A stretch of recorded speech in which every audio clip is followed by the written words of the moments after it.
welcome back to another Film Geek movie review. Later on this evening, I am off to check out the new sci-fi film, The Creator. The Creator is brought to us from director Garth Edwards, who has also directed the, Rogue One film for Star Wars, my personal favorite of the Star Wars Disney films. And, you know what? What do you know? Oh, look at that. What do you know? I'm using a Rogue One mug. It's almost like I planned it or something. What a coincidence. All joking aside, what is the plot of this movie? The Creator is about a world where humans and robots are at war with each other, and a human soldier is sent in on a special mission to infiltrate the robot side and get this weapon that could turn the tide of the war away from the robots. Now, in the trailer, this is not a spoiler, when he shows up to find this weapon, it turns out to be some kind of robot-human hybrid child, and then he has to decide whether or not he is going to turn this into the humans or what.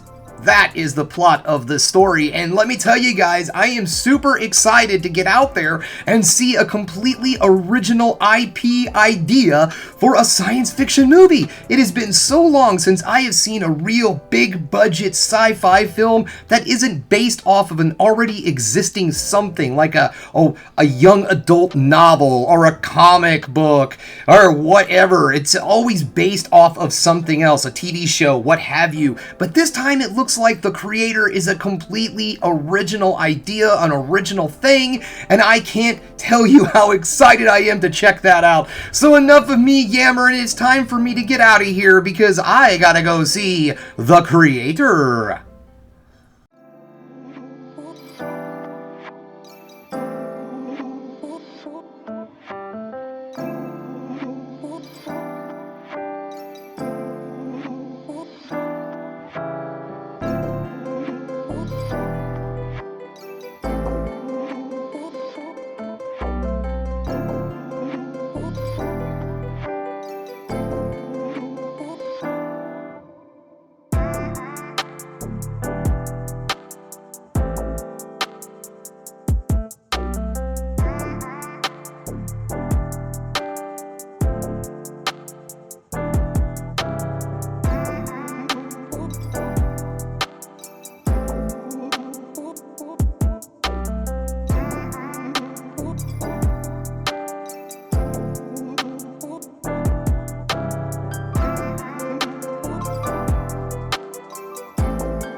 Welcome back. Just getting home, and you know what, guys? I really enjoyed this movie. This film blew my god-dang mind. Alright, well, we're going to get this started the way I like to do. We're going to start things with the negatives and then move into the positives to end the video on the ever-so-important high note.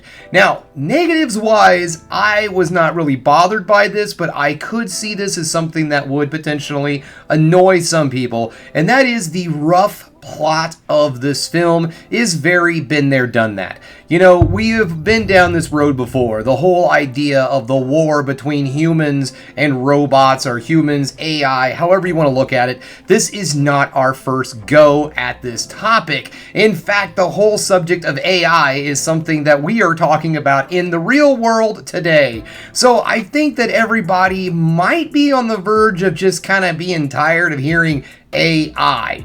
But all of that aside, this film is very unique in where it needs to be. Despite the fact the actual basic plot of this story is a been there, done that kind of thing, when the movie starts going and you learn more about this world, it is not so humdrum as you would expect it to be. It does not feel like something that we have seen before once the film starts going and once you learn a lot more about the rules of the world that all of this takes place in. Okay, so I guess that was negative slash positive, so let's just go into the positives. First off, the acting. Now, the lead actor in this film is John David Washington. He plays our main character, Joshua, and is outstanding in the role. He did a very, very good job. I mean, I'm pretty sure the man is on screen for the entire film. I don't know if there was a moment that he is not there. And every time he is on screen, I'm not upset. I was just very happy to see him. He did a very, very good job, very convincing in the role, and brought a lot of emotion to this film. Something that could have just been very blasé and boring and normal and run-of-the-mill, just your typical gruff military kind of guy. He could have done that, but he gave the character so much more heart and emotion than I think most actors probably would have. Also, the young lady playing opposite of him that plays the robot in this film, she does an excellent job. Unfortunately, I don't know what her name is, but she does a very good job. She doesn't have a lot of lines. She is kind of playing a character that's learning the rules of the world that she's in as she's going along also, so she doesn't do a lot of talking, but when she is on screen and when, acting is needed, she does a very good job in the role.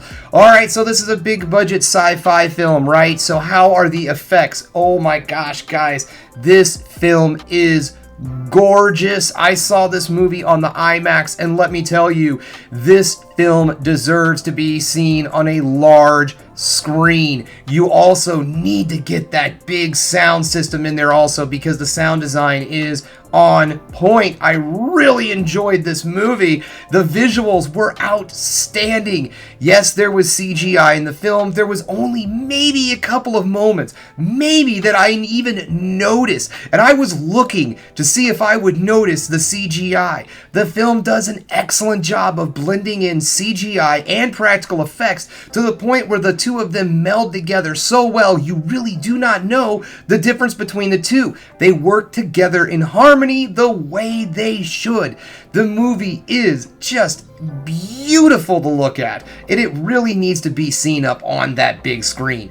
Now, that is probably my final judgment on the film. This is a definite get out there, see it in theaters kind of film. I am telling you guys, I was really blown away. It was just a breath of fresh air to be able to see something on the big screen that's not based off of a young adult's novel, a comic book, a TV show, something like that. Hell, trading cards. It's just an original idea. Oh, and also too, in the beginning, in my intro, I do believe I messed up and said that the film was directed by Garth Edwards. It's Gareth Edwards. My bad. Sorry about that. Alright, this is a solid get to the theaters, check this movie out. It is definitely worth your time and your cash. Well, that's all I have for you today, guys. If you liked what you saw here, go ahead and subscribe to the channel, ring that bell for notifications, and give me the old thumbs up if you like what you're seeing. And if there's one more thing you can do, folks, that is keep watching movies. You know I'm gonna.